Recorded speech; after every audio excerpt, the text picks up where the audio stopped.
Hi, and welcome to Community Accountability Part 2.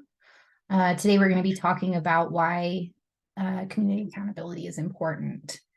This is the second part of a 4-part series, and if you missed the first part, you are welcome to go back and view it. It is on the NSN YouTube channel, as well as in the resource area of the NSN website. So I'm here today in collaboration with the National Survivor Network, which is a program of CAST, the Coalition to Abolish Slavery and Trafficking. My name is Rebekah Layton. My pronouns are she, her, and I am at the tail end of my master's degree in restorative justice.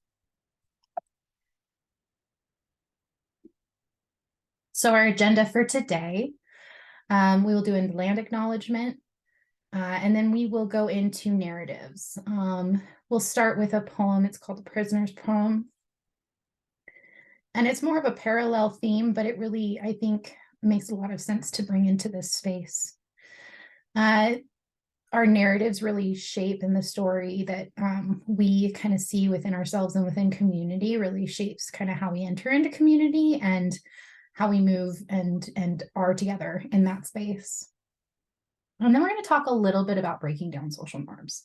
This is not going to be a really long lecture on social justice and all the things that are wrong in the world, but we do have to acknowledge some of the social dynamics and norms that really kind of play into how we enter into community and how we view ourselves within community, and kind of reimagining where we are and where we're going. And then we're going to talk about further about like how we're getting there, why we're getting there, what we're talking about. And then we're going to talk a little bit about what I call strategic collective growth. And then finally, we will talk about building the spaces that we want to see for ourselves.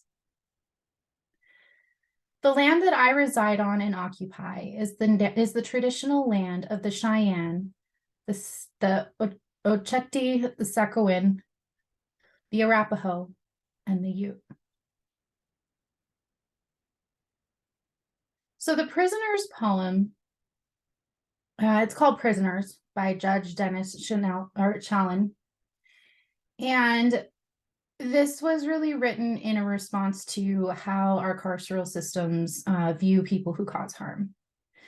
And while we're not talking about specifically carceral spaces right now in this conversation, there are a lot of points about this poem that I think really hit home for a lot of us. Prisoners by Judge Dennis Challen. We want them to have self-worth, so we destroy their self-worth. We want them to be responsible, so we take away all their responsibilities. We want them to be part of our community, so we isolate them from our community. We want them to be positive and constructive, so we degrade them and make them useless.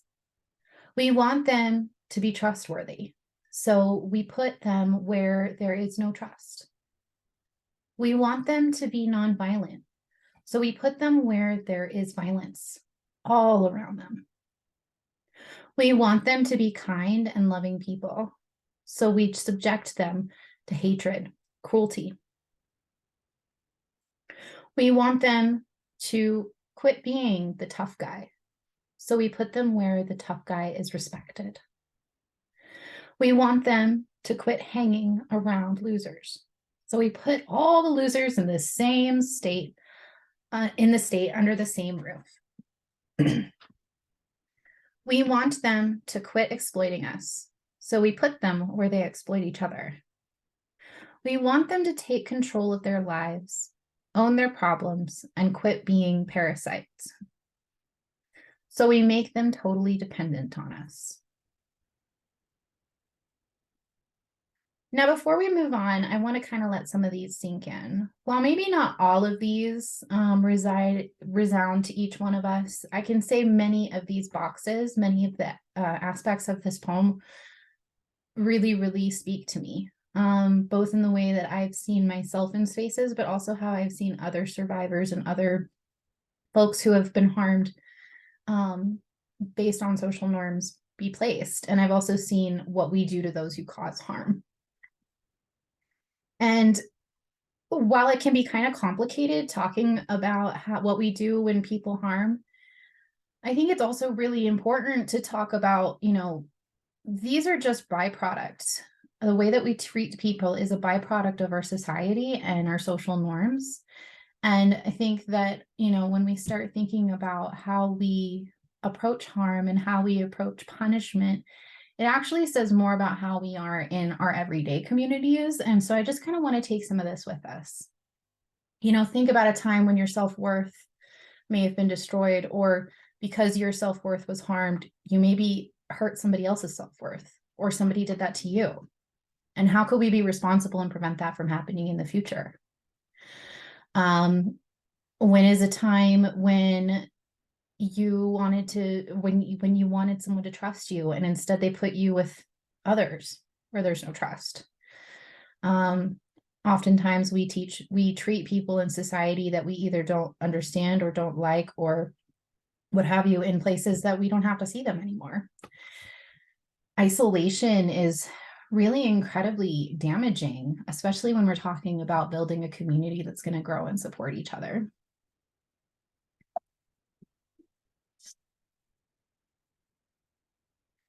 So in our society, we talk about social norms, maybe less than we should, depending on what spaces we're in. Our society is highly individualistic, and as a result, many of us choose not to embrace the importance of community.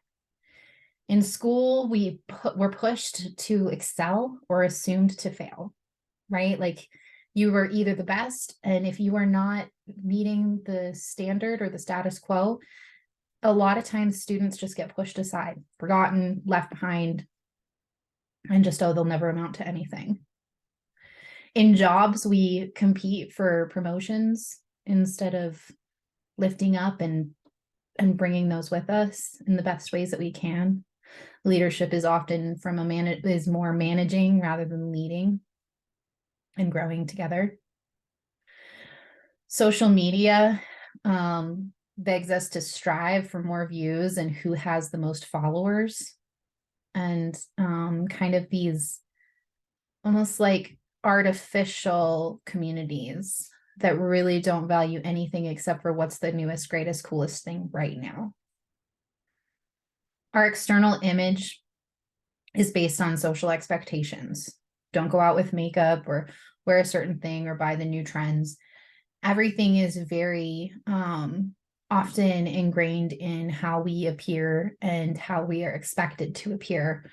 And we tend to mask, and I've done this myself, mask feelings and emotions and things in order to continue to keep the guise of that, almost a disguise of how to be in society, right? And that's very isolating, especially when we've been through previous traumas and other things that also start to impact our self-worth.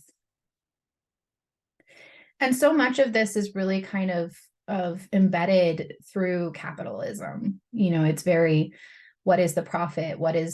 How can we get what we need to get out of this? And then I think all of this is really culminated in call out and cancel culture, right? We call out people who cause harm without taking a second to see what led to the harm, how did the harm impact, and what could calling somebody out actually do? Not only can it hurt the person who caused the harm, but it can also hurt the person who's the victim of the harm, the person who was harmed. And cancel culture and call out culture both really embed in this individualistic and isolation type of space of society that really breeds more violence and more long-term harms.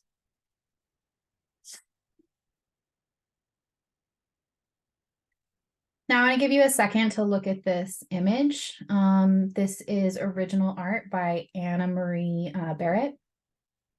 And there's a link at the end of this presentation if you have any desire to see it on its original website. But one of the things that I think is really incredibly powerful about this particular image is not only its depiction of diversity, and it's really talking about, like, it shows, the different things that we have at the table. Like when we sit at a table, for example, what do we bring to the table? And are we coming to the table in community, or are we taking advantage of those at the table? And some of the things on this table really stand out to me, because we can't be in community if we are not authentic.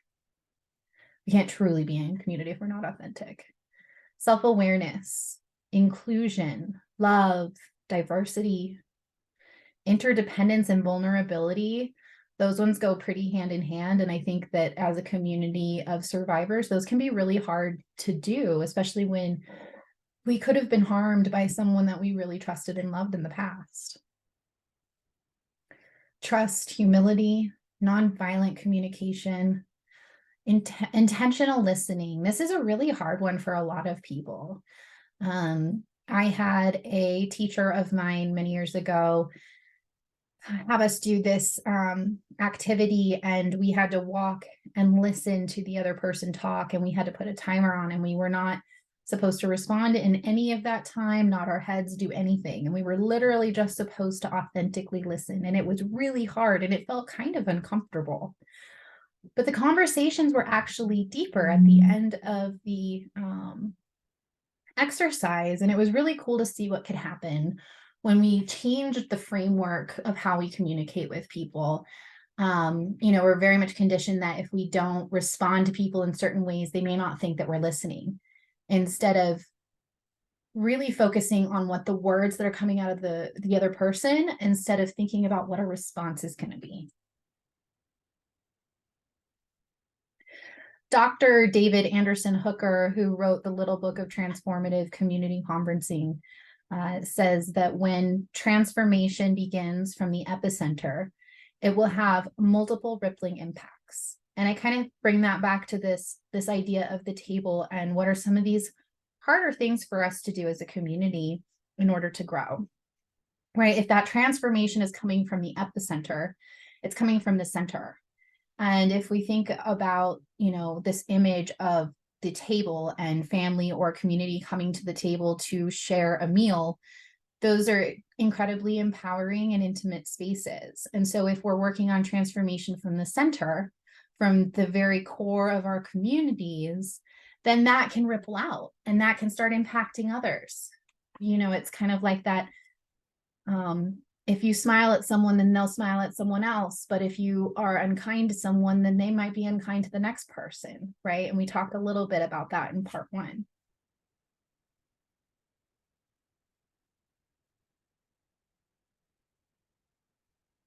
Now, I do want to talk a little bit just about how we come into space from previous experiences of trauma and our own harms that we've experienced. Because oftentimes that can kind of keep us from being comfortable to step out of our comfort zones. And I think that this quote really sums that up so well. And it is from the book, Becoming Safely Embodied, a guide to organize your mind, body, and heart to feel secure in the world. And Deidre Fay says, until we know how to traverse that turbulence, we turn back towards safety, moving away from anxiety and back into the proximity of safety. We are received with care, attention. If we are received with care, attention, and understanding, our system relaxes, eases. We replenish ourselves until we're ready to step back outside our comfort zone again. And so, not to get into an entire conversation about trauma recovery, but oftentimes when we've been through traumatic experiences, our bodies tense up when we later down the road, when we try to go into spaces that maybe we are unknown to us, and it can be really scary. And so kind of what this really means to me is, how do we move around toward the unknown and things that we don't know how they're going to happen, things that may be kind of scary. And for a lot of us, that can just be being in community and being honest and authentic in the community. And how do we get to a point where we can be met by those in our community with this care and this attention, so that way we can resource ourselves and be able to move past that uncomfortableness and be able to do it in a place of calm and to really embrace change and to really embrace the unknown, because then that's how we go past our comfort zones.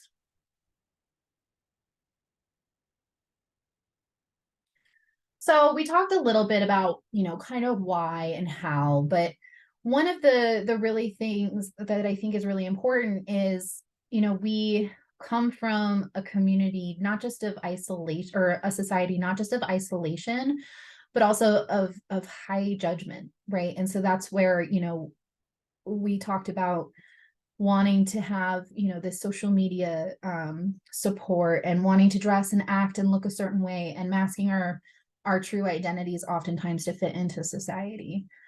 So what if we stopped judging? What if we stopped judging the people around us, how they survived, what they had to do to survive, and kind of got into this place of embrace?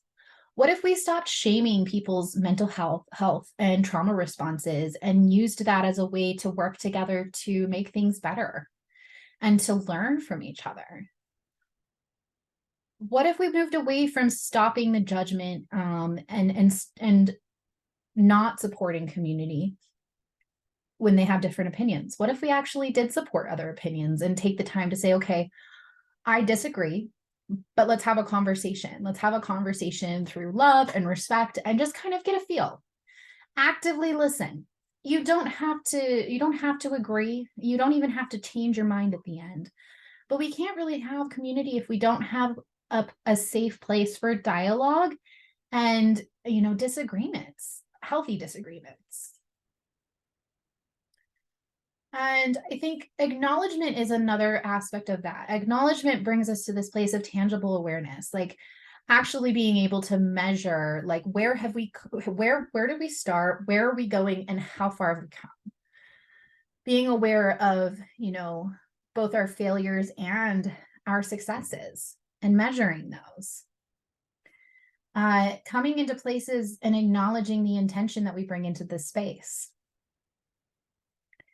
Embracing what we do not know, which goes hand in hand with the non-judgment, right? Having conversations about things that we may have never thought that we would support, or maybe something we support that we need to hear more about before we can really truly say that we agree or disagree with it and what our values mean around it.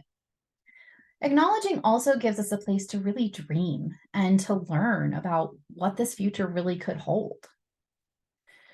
And then I'm going to talk a little bit about emergent spaces.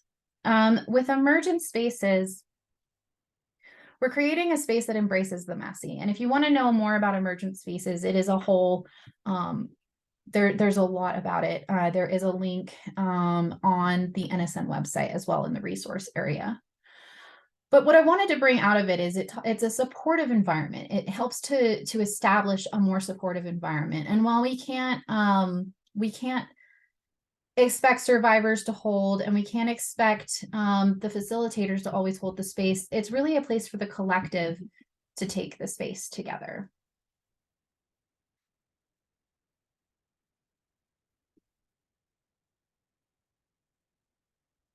We know that to build movements, we must work together to build healthy spaces and embed in our organizing strategies health and healing work to sustain ourselves and our movements.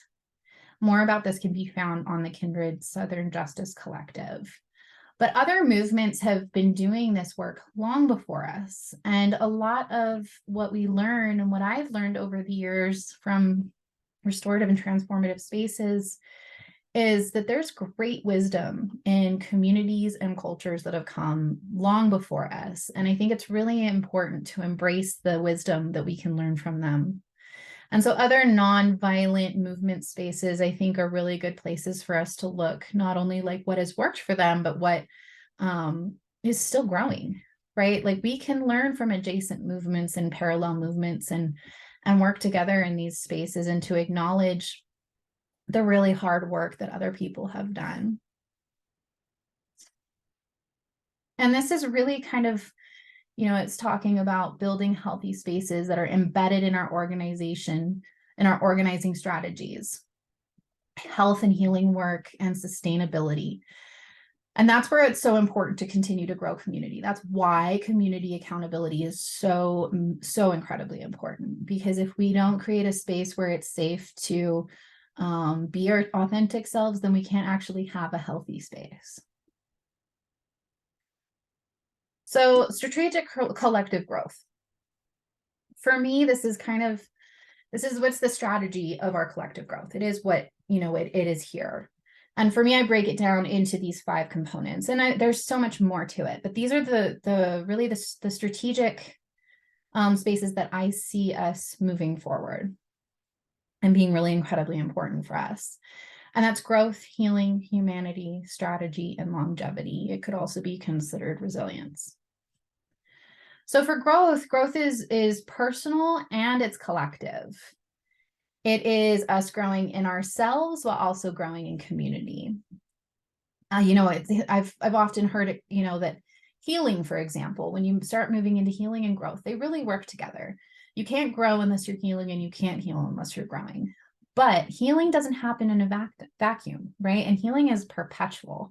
Healing is always going to be happening. Like, we're constantly healing, right? Different things come up.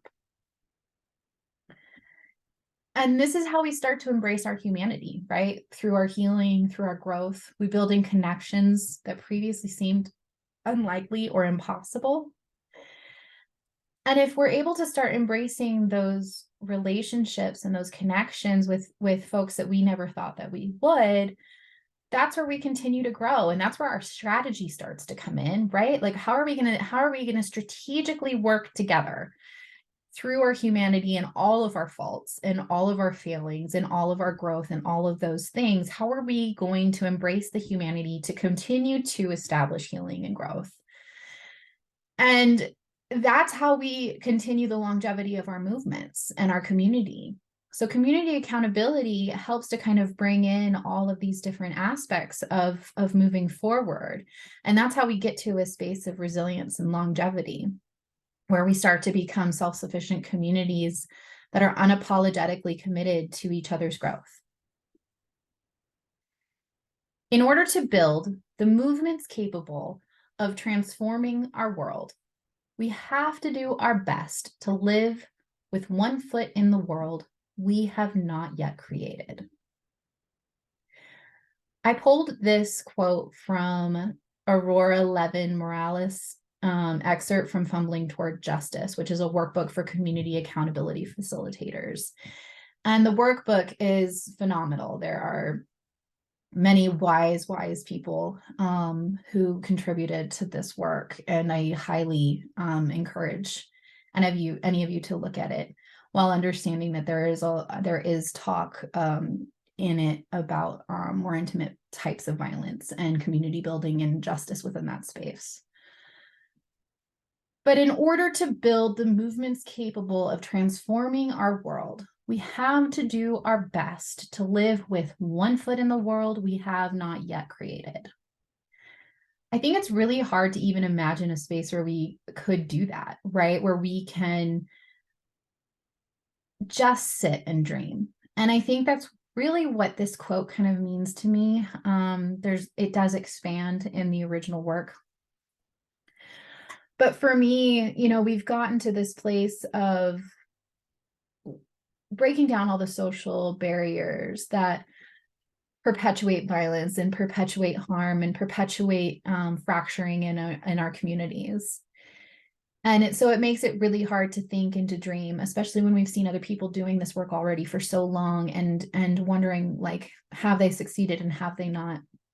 And watching spaces where people and movements are fighting with each other and arguing within their own groups. And it can be incredibly discouraging. And sometimes people walk away from the movements that they've believed in for so long because they either get left behind, or they're harmed by their own movement, or they burn out, or they don't have a community to help them be resilient, and they don't have the resources to continue to do the work in a healthy way.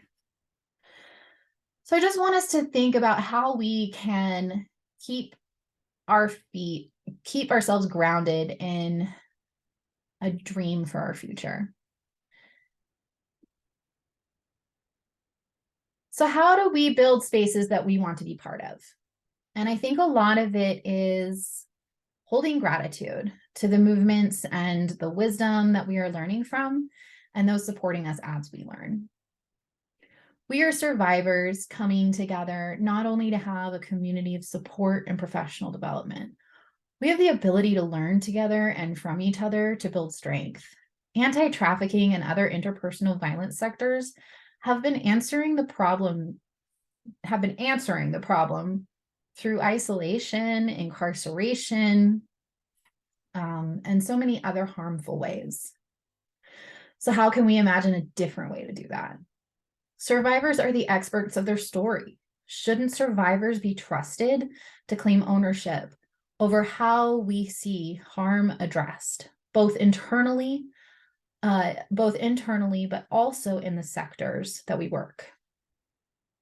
Our collective growth and action can grow from seeds planted by those who have come before us. That one for me really kind of talks about, it's acknowledging that this work has been being done for decades, either in the anti-trafficking community, the anti-trafficking community, but also in other anti-violence and community building spaces.